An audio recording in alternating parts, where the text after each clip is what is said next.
Hi hello welcome to E96 TV. నేను మీ సంతోష్. ఈరోజు రాధిక అనే అమ్మాయిది అఘోరి మీద కేసు పెట్టడం జరిగింది. అసలు నెక్స్ట్ ఏం స్టెప్ వేయబోతున్నారు, ఏం చేస్తున్నారు, అసలు ఏం జరగబోతుంది, ఈ రోజు ఏం జరిగింది, రేపు ఏం జరగబోతుంది, అసలు ఇలా ప్లానింగ్ ఏంటి ఒకసారి లాయర్ గారు ఉన్నారు అండ్ శివరుద్ర స్వామి గారు కూడా ఉన్నారు. ఒకసారి మాట్లాడలేదు ఏంటి ఏం ఏం చర్యలు తీసుకోబోతున్నారు ఏంటి అసలు? ఈ రోజు మహిళా కమిషన్ వారికి ఏదైతే మా క్లయింట్ ఎవరైతే ఉన్నారో వారి యొక్క గతంలో జరిగిన ఏదైతే ఉందో ఒక కంప్లైంట్ కాపీ అలాగే అవన్నీ కూడా మహిళా కమిషన్ ఆనరబుల్ చైర్పర్సన్ గారికి మేము ఆమె దృష్టికి తీసుకెళ్ళడం జరిగింది. సో ఆ యొక్క అంటే దాన్ని యాక్చువల్గా చెప్పాలంటే పిటిషన్ అంటాం మనం, పిటిషన్ అంటాం.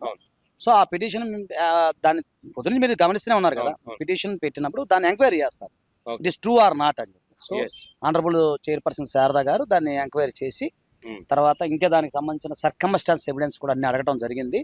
సో అవన్నీ తీసుకున్నారు, ఆమె అది యాక్సెప్ట్ చేశారు, పిటిషన్ యాక్సెప్ట్ చేయడం జరిగింది. దాన్ని నెక్స్ట్ ఫర్దర్ స్టెప్స్ ఏముంటాయంటే ఇక్కడ జరిగింది ప్లేస్ ఆఫ్ అఫెన్స్ మన హైదరాబాద్ కాదు, తెలుసు కదా, ఫర్ ఎవర్ కైండ్ ఇన్ఫర్మేషన్. ఇది మొత్తం కరీంనగర్ జిల్లాకి సంబంధించిన వ్యవహారం కాబట్టి దీన్ని అక్కడికి ఫార్వర్డ్ చేస్తా అన్నారు. అలాగే వర్షినికి సంబంధించి వాళ్ళు కూడా ఇప్పుడు ప్రొవైడ్ చేశారు, వాళ్ళు కూడా కొన్ని డాక్యుమెంట్స్ ప్రొవైడ్ చేయడం జరిగింది. అది కూడా మంగళగిరి ఏదైతే అంటే మాకు ఆంధ్ర వస్తుంది కాబట్టి ఆంధ్రాకి అది మంగళగిరికి సంబంధించి పంపిస్తా అన్నారు. అది కొంత లీగల్ ప్రొసీజర్, కొన్ని లీగల్ స్టెప్స్ నడుస్తాయి, కొంచెం టైం పడుతుంది. ఓకే ఓకే గురుగారు, ఏ విధంగా వెళ్ళబోతున్నారు? చాలా గట్టిగా ఫైట్ చేస్తున్నారు. ఇప్పుడు సంవత్సరం నుంచి ఒక ముగింపు లాగానే మాట్లాడవచ్చు.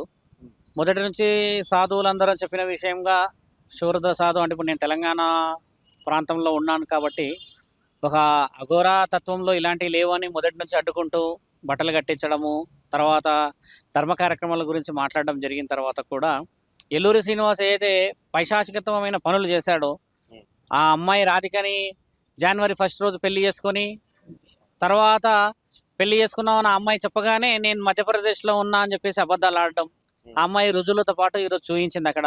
ఆమెకు నాకు సంబంధం లేదు అని అన్నాడు, ఆ అమ్మాయి దగ్గర 3.5 లక్షల పైన తీసుకున్నాడు, ఆ అమ్మాయికి సలాన్ గురించి మాట్లాడాడు. ఇవన్నీ ఎవిడెంటివ్గా డిస్కషన్ చేసి పేపర్లు పెట్టడం దానికి ముఖ్యమైన ఉద్దేశం ఏంటంటే ఇప్పుడు నేను ఒక్కొన్నే 100% అరుస్తూనే ఉన్నాను. ఇప్పుడు చూడండి, నిన్న మొన్న లాయర్ గారు మాకు తోడయ్యారు. అంటే చట్టపరంగా ఒకళ్ళు తోడేయడం చేత ఏమవుతుందంటే మేము కూడా సమాధానాలు సమాజానికి న్యాయబద్ధంగా ఇచ్చే హక్కు ఇది. ఇప్పుడు రేపటి రోజు లాయర్ గారు అన్నట్టుగానే ప్రొసీజర్ జరుగుతున్న సమయంలో న్యాయపరమైన పేపర్లు అంటే న్యాయపరమైన కాగితాలు తీసుకొని న్యాయపరమైన హక్కులని శ్రీనివాస్ ఏ విధంగా చట్టపరమైన దాంట్లో సాంఘికమైన ఈ కార్యకలాపాల్లో సాధు లక్షణాల పేరు పెట్టేసేసి ఆడపిల్లలని ఏదైతే మద్యం మత్తులో కానీ లేకపోతే ఆ ఎలాంటి అర్థం పర్థం లేని మాటలు వదిలేసేసి మేము ఇదానే చేస్తామని ఆ తల్లిదండ్రులు విష్ణు ఆ వర్షిని వాళ్ళ తల్లిదండ్రులు ఇద్దరు వచ్చి ఇప్పుడు బాధపడితే అలాంటి వాళ్ళ ఊసురు ముట్టి మరో జన్మ కూడా పుట్టగతులు ఉండకుండా పోతావు శ్రీనివాస్. వాళ్ళు ఎంత బాధపడుతున్నారు, వాళ్ళు అధికారికంగా చెప్పి పెట్టారు, ఇంట్లో వారం పెట్టి అన్నం పెట్టిన ఇంట్లోనే కన్నం పెట్టిన వాడు అంటే తల్లి పాలిచ్చిన విశ్వాసం తల్లిదండ్రులు ఈ రోజు ఎంత చేస్తున్నారో నీలాంటి చూసి తెలుసుకోవాలి. అన్నం పెట్టిన వాళ్ళ ఇంట్లోనే నువ్వు ఈ రోజు అలాంటి పరిస్థితి తెచ్చావు, నమ్మక ద్రోహంగా ఉండి అలాంటి నమ్మకం చేసేసావు. ఆ తర్వాత ఆ అబ్బాయి చెప్పిన మాటల్లో, నువ్వు చెప్పిన మాటలు, వీళ్ళు చెప్పిన మాటల్లో నీవు సమాజానికి సమాధానం చెప్పాల్సిన పరిస్థితి ఇది. నేను తప్పించుకుంటాను, పోతున్నాను, నేను ఆశ్రమం కడుతున్నాను, పనులు మొదలుతున్నాయని ఇవన్నీ వదులుతున్నావు కదా మాటలు, అవన్నీ నువ్వు వచ్చి నీ మీద పడ్డ ఇవన్నీ నిజాలని చెప్పి వచ్చి మాట్లాడే హక్కు నీకు ఉన్నది. నువ్వు అంతసేపు నేను బిగ్ టీవీలోకి ఆర్టీవీలోకి వచ్చేసేసి ఏదో చెప్పేస్తున్నావు కదా వీడియోలలో, అలా చెప్పాల్సిన అవసరం లేదు. నువ్వు ఇక్కడికి రావాలి, మాట్లాడాలి, ఆ ఇద్దరు ఆడపిల్లల ముందే నీకు పరిష్కారం జరగాలి, చట్టపరంగా అది కూడా జరగాలి. నేను ఒక సాధువును కదా, నేను ఎక్కడా కూడా నీ మీద అభాండాలు, నీ మీద నాకు వ్యక్తిగతంగా ఏది లేదు. నువ్వు చేస్తున్న పనిలో ధర్మం అనేది ఉంటే నేను నీకు సహకరించామని, కానీ అధర్మం పెట్టి దాని పేరు నిజమైన వాళ్ళందరినీ నువ్వు అధర్మం అంటున్నావు. కాబట్టి ఈరోజు ఖచ్చితంగా నువ్వు చట్టపరంగా ముందుకు రావాల్సిందే, నువ్వు చట్టపరంగా కావాల్సిన చర్యలకి బాధ్యత వహించాల్సిందే. నువ్వు ఏదేదో చెప్తున్నావో ఏదైతే మాట్లాడుతున్నావో అన్ని అబద్ధాలనే ఒక ఆడపిల్ల చెప్పిపోయింది, నీకు సిగ్గుచేటు అనిపిస్తలేదు. ఇంకా మీదికేనే రుజువులు ఎక్కడున్నాయి, పేపర్లు ఎక్కడున్నాయి, కాగితాలు ఎక్కడున్నాయని మాట్లాడుతున్నావు. నరం లేని నాలుగే వంద మాట్లాడుతుందని నీలాంటి వాళ్ళ వల్ల రుజువు అవుతున్నది. ఆ ఆడపిల్ల వచ్చి సిగ్గు వదిలిపెట్టేసేసి నన్ను ఇలా వేసాడని రుజువులు పెట్టిందనంటే ఆ ఆడపిల్ల అబద్ధం అని చెప్పేసి వ్యక్తిగతంగా మాట్లాడుతున్నావు. నువ్వు ఒక స్త్రీకి ఇప్పుడు మొగోడివి, మరి ఆ స్త్రీకన్నా తెలవాలి నువ్వు ఎలాంటి మొగోడివి అని చెప్పేసి వాళ్ళ పేరెంట్స్ వచ్చి ఏడుస్తున్నారు కదా శ్రీనివాస్. మేము చేయబోయేది కూడా న్యాయపరంగానే చట్టపరంగా పోతున్నాం. ఇందులో ఆలోచించాల్సింది ఏంటంటే నీవు ఏదైతే అనుకుంటున్నావో ఈ రోజు నేను చేస్తున్నదంత ధర్మం అని, అలాంటి పనులన్నీ ఇక పైన రానివ్వము. సాధు సంతులందరూ కూడా కావాల్సిన మర్యాదలన్నీ సిద్ధం చేసి పెట్టారు. చట్టపరంగా ఈ రోజు చాలా మంది ముందుకు వచ్చారు. నీకు సమాధానాలు కావాలి, నువ్వు న్యాయపరమైన వానివి, ధర్మపరమైన ఒక అఘోరి అంటే బయటికి వచ్చి మాట్లాడాలి.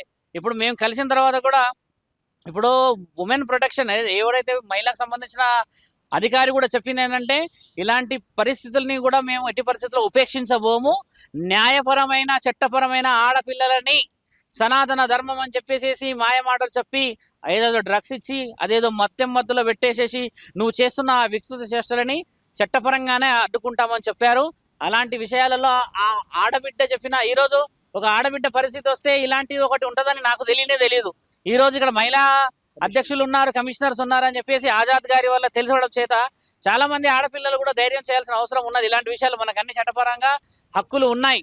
ఈరోజు ఎల్లూరి శ్రీనివాస్ ఏదైతే పనులు చేశాడో గవర్నమెంట్ కూడా ఇవ్వడం చేత పెద్ద పెద్ద అధికారులు కూడా నిర్ణయము మేము తొందరలో చెప్తాం స్వామీజీ, ఎంక్వైరీ చేస్తామని ఆల్రెడీ ఎంక్వైరీ మొదలు పెట్టారు. ఇప్పుడు నువ్వు ఏమైనా ఇచ్చుకో ఛానళ్ళల్లా, నువ్వు ఏదైనా మాట్లాడుకో. ఇప్పుడు నేను ఇది నేను అది అంటున్నావు కదా, నువ్వు రుజువు చేయాలి. రుజువు చేయనంత వరకు నువ్వు నీ వాగుడికి అర్థం రాదు. నేను ఎలా అయితే ప్రొసీజర్ ప్రకారంగా స్టెప్ బై స్టెప్ పోతున్నానో విత్ డాక్యుమెంటేషన్ విత్ అథెంటికేషన్ నువ్వు అట్లానే రావాలి. ఎల్లూరి శ్రీనివాస్ మాటలు మాట్లాడేసేసి ఛానళ్ళల్లో మభ్య పెట్టడం కాదు, బాగా గుర్తుపెట్టుకో. విత్ ప్రూఫ్ రా, విత్ ప్రూఫ్ తోని మనం అందరం కూర్చొని మాట్లాడదాం.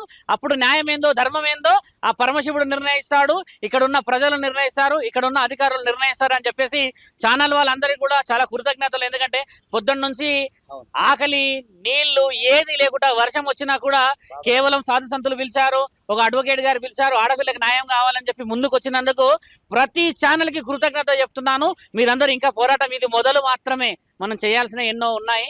ఈ అఘోరి ఎల్లూరి శ్రీనివాసు ఏదైతే చెప్పుకుంటూ ముసుగులో తిరుగుతున్నాడో ఆయన గారి పని తొందరలో అయిపోగొట్టాలి.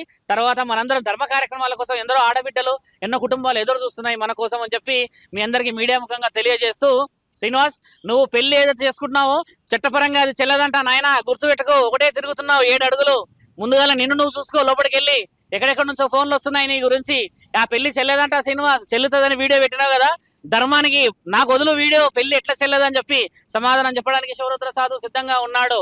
ఈ రోజు అందరూ ముందుకు వచ్చారు మీడియా ముఖంగా. నేను ఎలా మాట్లాడుతున్నానో స్పష్టంగా అలానే మాట్లాడు, అలానే నువ్వు రుజువు నిజమని రుజువు చేసుకోవాల్సిన అవసరం ఉన్నది. జై సనాతన ధర్మ. మిమ్మల్ని ఎవరు అప్రోచ్ అయ్యారు ఏ విషయంలో? ఈ విషయంలో అంటే వర్షిని తల్లిదండ్రుల విషయంలో, లేకపోతే ఇప్పుడు లేదు ఆ అమ్మాయి ఉంది కదా first wife, Aghori first wife Radhika, ఆమె షీఈ్ ఆల్సో అడ్వకేట్ అండి. ఓకే, మీకు తెలియదు ఏం కాదు, అందరికి తెలిసింది. ఓకే. సో ఆమె ఫస్ట్ కాంచి కూడా అంటే మనకి ఛానల్ ఉంది, మాది ఛానల్ ఉంది, మన లీగల్ సంబంధించిన ఛానల్ ఉంది. గతంలో కూడా చాలా సార్లు మనం లీగల్ సంబంధించిన అనేక అంశాలు ఇవ్వడం జరిగింది. ఓకే. సో ఏంటంటే మా ఛానల్ చెప్పచ్చా, పేరు చెప్పచ్చా? మాది లా మీడియా ఛానల్ ఉంటుంది సార్, మీరు చూసుకోవచ్చు.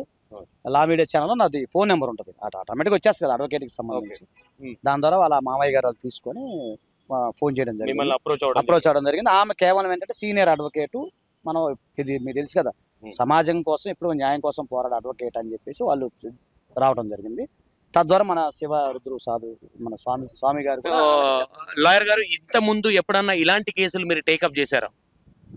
అంటే ఇలాంటివి అంటే అఘోరి సంబంధించింది, అంటే ఇలాంటి లేడీస్ పెళ్లిళ్ళు అంటే ఇప్పుడు అఘోరిని కూడా ఒక లేడీ కిందనే చేయాల్సి వస్తుంది. ఎందుకంటే ఇలాంటి కేసులు ఎప్పుడన్నా టేకప్ చేశారా? ఎలాంటి శిక్షలు ఉంటాయి ఇలా మిస్టేక్ చేసి ఇలాంటి లేడీస్ చేసుకుంటే? అది ఇప్పుడు సంతోష్ గారు అసలు అఘోరి కేసు ఫస్ట్ టైం నాకు తెలిసి, ఓకే, నా దేశంలో ఫస్ట్ టైం. ఇదేంటి నాకే చిత్రంగా ఉంది మీకు అసలు. స్వామి గారు మా గురువు గారి సనాతన ధర్మం గురించి అఘోరి అని చెప్తున్నారు. ఇది ఫస్ట్ టైం నాకు తెలిసి. అంటే నాది ఇది కేసే కాదు. ఇంకోటి మీకు విషయం తెలుసా, సెక్షన్ 12 హిందూ మ్యారేజ్ యాక్ట్ మీరు ఎవరైనా నెట్ లో కొట్టుకోవచ్చు, మీరైనా కొట్టుకోవచ్చు.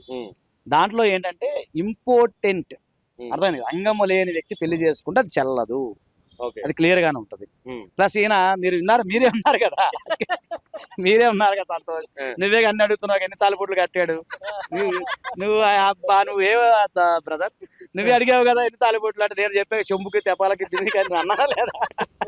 సో ఆయన తాలిబొట్లు కట్టుకుని హోల్సేల్ గా తాలిబొట్లు కట్టుకొని మీరు అన్నారు, మీకు నాకు గడ్డెట్టున్నారు కూడా మీరు అన్నారు. ఓకే, నేనేమంటా లాయర్ గారు, మీరు వేసిన క్వశ్చన్ మీరన్న మీ క్వశ్చన్ కి ఆన్సర్ నిన్న ఆల్రెడీ ఎవరైతే ఈ అమ్మాయి ఉన్నారో, ఏం పేరు అమ్మాయి పేరు, రాధిక అనే అమ్మాయి ఎవరైతే ఉన్నారో ఆవిడ తాలిబొట్లు చూపించడం జరిగింది. మరి ఆ తాలిబొట్లు కూడా నిజంగానే అఘోరి కట్టాడా, లేదంటే కావాలని తీసుకొచ్చి బురదలే ప్రయత్నం ఏమైనా చేస్తున్నారా? లేదండి, అంటే నేను ఒకటి చెప్తాను. ఇప్పుడు ఇక్కడ కొన్నాటికి ఆధారాలు ఉండకపోవచ్చు, ఉమ్. కానీ మనస్సాక్షి అనేది ఉంటుంది కదా సార్. అవును. ఒక ఫ్యాక్ట్ అనేది అయితే ఉంటుంది కదా. అవును. ఇప్పుడు మీరు ఇంత సీనియర్ జర్నలిస్ట్ అయి ఉన్నారు, ఉమ్. ఒక వ్యక్తి అబద్ధం చెప్తున్నాడు నిజం చెప్తున్నాడు అనేది అతను కళ్ళు బట్టు లేదా అతను బిహేవియర్ పెట్టి చెప్పేయచ్చు. అవును. నాకు నిజాయితీగా చెప్తున్నాను నేను. ఉమ్. నిన్న శివరుద్ర స్వామి గారు ఉమ్. నిన్న మా ఆఫీస్కి తీసుకురావడం జరిగింది. ఓకే. తర్వాత నేను అనివార్య కారణాల వల్ల 15 నిమిషాలు టైం నాకు ఇచ్చారు, ఎక్కువ Okay. టైం లేదు. అందులో మీడియా మిత్రులు కూడా చెప్పాను నాకు రోజు టైం ఇస్తే అన్ని సెట్ చేస్తానని చెప్పి. ఓకే. సో నైట్ కూడా నేను మాట్లాడాను అమ్మాయితో. Okay. ఇంకొక విషయం చెప్పాలి, ఇది చెప్పచ్చో లేదో తెలియదు. వాళ్ళ అమ్మగారు కొంచెం బాగోలేదు, హెల్త్ బాగోలేదు. రాధిక వల్ల? రాధిక సంబంధించి ఓకే. కొంచెం ఆమె కూడా భయపడతా ఉన్నారు. కొంచెం ఆమె కూడా మేము ధైర్యం చెప్పాం. ఓకే. వాళ్ళ అమ్మగారి వల్ల కూడా నేను ఎందుకు రాలేదంటే వాళ్ళ అమ్మగారికి కొంచెం ఆమె బయట భయపడుతున్న ఉద్దేశంతోనే నిన్న బయటికి రాలేకపోయింది అమ్మాయి. ఓకే. ఈరోజు మన రుద్రస్వామి గారు వాళ్ళ అన్నయ్యలు వచ్చారు కదా ఇద్దరు, అవును. వాళ్ళంతా కలిపి అలా అమ్మకి ధైర్యం చెప్పడం వల్ల ఆమె పర్మిషన్ ఇవ్వడం వల్ల ఇప్పుడు ఏమో బయటకు వచ్చింది ధైర్యంగా. ఓకే. ఇంకొంచెం ధైర్యం కోసం నెక్స్ట్ ఫర్దర్గా మీకు మళ్ళీ నేను మీరు అన్నట్టు ఎప్పుడు కూడా మీకు టచ్లో ఉంటాను. మీకు సంబంధించిన ఇంకేదైనా ఎవిడెన్స్ వస్తే మీకు ఖచ్చితంగా ఇస్తాను. లాయర్ గారు మీరు ఈ అమ్మాయిని మరి ఆ మనిషికి కూడా సేమ్ లేడీ లాగానే కదా, మరి మీరు ఎందుకు అలా చేయాల్సి వచ్చిందని ఏమన్నా అడగడం జరిగిందా మీరు? అంటే మేము పిటిషన్ రాసేటప్పుడు కంప్లైంట్ రాసేటప్పుడు కొన్ని అడుగుతాం కదా సార్. అవును. ఇప్పుడు అడగబట్టే మేము పిటిషన్ వేయగలిగాం ధైర్యంగా. ఇప్పుడు ఒకటి సంతోష్, ఇప్పుడు ఒక కేసు ఫైల్ చేయాలి అంటే క్లయింట్ యొక్క ధైర్యము, అవును. క్లయింట్ దగ్గర ఉన్న ఎవిడెన్స్ ఎవిడెన్స్ ఇవన్నీ మాకు ప్రొవైడ్ చేస్తేనే కదా మేము వేసేది. అవును. మీరు అర్థమైంది కదా. అవును. ఇప్పుడు ఇప్పుడు మీరైనా వితౌట్ ఎవిడెన్స్ మీరు చూపించకూడదు కదా. ఏదైనా కూడా ఏదైనా ఎవిడెన్స్ లేకుండా అయితే మీరు చూపించరు కదా. అవును. సో ఆ ఎవిడెన్స్ మొత్తం ప్రొవైడ్ చేశారు కాబట్టి ధైర్యంగా మనం ఈ రోజు వేయగలిగాము. ఈ రోజు ముఖ్యంగా మీ తరపున థ్యాంక్స్ చెప్పాలి మా మేడం గారు శారదా గారికి. ఆమె చక్కగా తీసుకున్నారు. మన సార్ కూడా మాట్లాడారు, మా స్వామి గారు కూడా నేను మీతో ఉండబట్టి నేను కలవలేకపోయాను, నేను మీతో మీకు ఉండబట్టాను మాట్లాడారు. ఆమె కూడా బాగా మనకు స్పందించారు. సో ఇవన్నీ ఉండబట్టే కదా. మీకోటి చెప్పే ట్రాన్సాక్షన్ చూపించాను, ఇప్పుడు చాటింగ్ వస్తుంది అది కూడా చూపించాను. వీళ్ళిద్దరు జరిగిన కొన్ని ఉన్నాయి, కొన్ని మీరు అడగకూడదు ఎందుకంటే కొన్ని టెక్నికల్ ప్రాబ్లమ్స్ ఉంటాయి. నేను నెక్స్ట్ మీకు ప్రొవైడ్ చేస్తాను. అవన్నీ కూడా మనం సబ్మిట్ చేసాం, అలాంటి ఇబ్బంది లేదు. ఓకే.